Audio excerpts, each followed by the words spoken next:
Bakit nga ba limited ang minutes ni Alyssa Valdez sa PVL Finals? Creamline fans, ito na ang plot twist na di nyo inakala. Sa Game 1 ng PVL All-Filipino Finals, nakita natin si Alyssa na nagsimula at nagbigay ng 6 points, pero pagdating ng Game 2, biglang pasok lang siya sa 4th set. 1 point. That's it. Kaya ang tanong ng bayan, anong meron? May iniinda ba? Na benched ba si Alyssa? Pero ayon mismo kay Coach Sherwin Meneses, walang issue, walang injury. Ang desisyon, depende sa sitwasyon.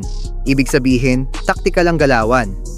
Sina Pons at Gemma ang nagdala sa Game 2, combined 35 points. So bakit pipigilin ang momentum? Pero hindi ibig sabihin nito ay wala na si Alyssa sa picture. Baka nga ito pa ang ultimate setup. Isipin mo, from team captain to secret weapon. Tahimik, laging handa. Tapos sa Game 3, boom! Bigla ang pasabog. Ayon pa kay Coach Sherwin, anytime pwedeng ipasok si Lai, maybe next game.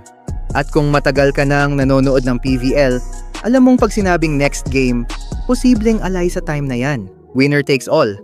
At kung may isang player na sanay sa pressure, it's Alyssa Valdez. Huwag nating kalimutan, she's not just a star, she's a game changer. Kaya mga ka-volleyball, ready na ba kayo? Plot twist man to o master plan. Basta may Alyssa, may laban. Kung excited ka na rin sa Game 3, hit that like button. Comment below, should Alyssa start or stay as the secret weapon? At syempre, subscribe na rin for more volleyball content, updates, at analysis dito lang sa Hampas Pilipinas.